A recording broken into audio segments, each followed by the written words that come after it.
अपने दुष्ट पिता से दुखी हो। जब राजकुमारी राजमहल छोड़कर जाने लगती है तो पहरेदार उसे रोक लेते हैं। राजकुमारी के दुष्ट पिता का सख्त आदेश था कि किसी को भी अंदर या बाहर न आने जाने दिया जाए। पहरेदारों के रोकने पर हिम्मत करके राजकुमारी बोली, मेरा नाम सुलोचना है, मैं राजकुमारी जी की सेविका हूँ। आज उनकी तबीयत कुछ ठीक नहीं थी तो उन्होंने मुझे रोक लिया था। चूंकि अब वो थोड़ा ठीक महसूस कर रही है तो उन्होंने मुझे ये कहकर भेज दिया कि तुम तुरंत अपने घर चली जाओ, क्योंकि आज राजा महाराज ने सभी नौकरों की छुट्टी कर रखी है। अगर तुम यहाँ रुकोगी तो उनके आदेश की अवहेलना होगी।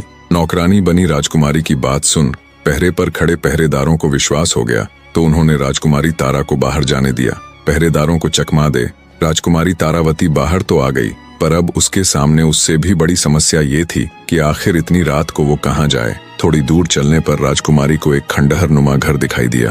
राजकुमारी तारावती ने सोचा, आज की रात यही काट लेती हूँ, सुबह होने पर ही कहीं जाऊंगी। इसी सोच के साथ राजकुमारी उस वीरान पड़े घर के अंदर जाकर एक जगह बैठ गई। उसे अपनी किस्मत पर रोना आ रहा था। कहा तो वो महलों में रहने वाली राजकुमारी थी और कहा अब अपने उस दुष्ट पिता के कारण खंडहरों में रात काटनी पड़ रही है।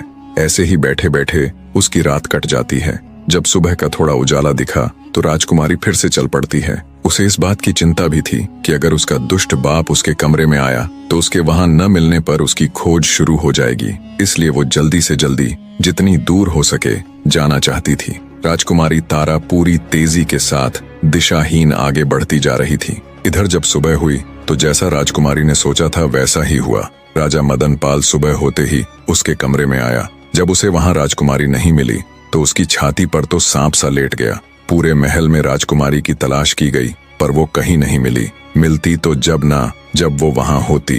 निराश राजा मदनपाल हाथ मलता रह गया। चलते चलते राजकुमारी तारा जब थक गई तो पास ही दिखाई दे रही एक नदी के किनारे थोड़ी देर विश्राम करने के लिए बैठ गई। प्यासी राजकुमारी जब नदी से पानी पीने लगी तो उसे पानी में अपनी परछाई दिखाई दी। परछाई देख उसे अपने सुंदर रूप से घिन आने लगी। सोचा ऐसा रूप किस काम का जिसे देख अपने ही हैवान बन जाए। अगर वो कुरूप पैदा हुई होती तो शायद उसे आज ये दिन ना देखना पड़ता। टूटी हुई आत्मा और थके हुए शरीर के साथ राजकुमारी वहीं बैठी रही। अचानक उसके मन में ख्याल आया, क्यों ना वह अपनी ससुराल चली जाए और उसके साथ जो बीता है वो सब उनके आगे बयान कर दे। फिर सोचने लगी, किस मुंह से उन्हें ये सब बताऊंगी और क्यों वो मेरा यकीन करेंगे। तभी उसके दिमाग में एक विचार आया कि क्यों ना इस पापी रूप को ही खत्म कर दिया जाए। ना रूप रहेगा और ना कोई इसका चाहने वाला। कुरूप स्त्री को कोई भी तंग नहीं करेगा।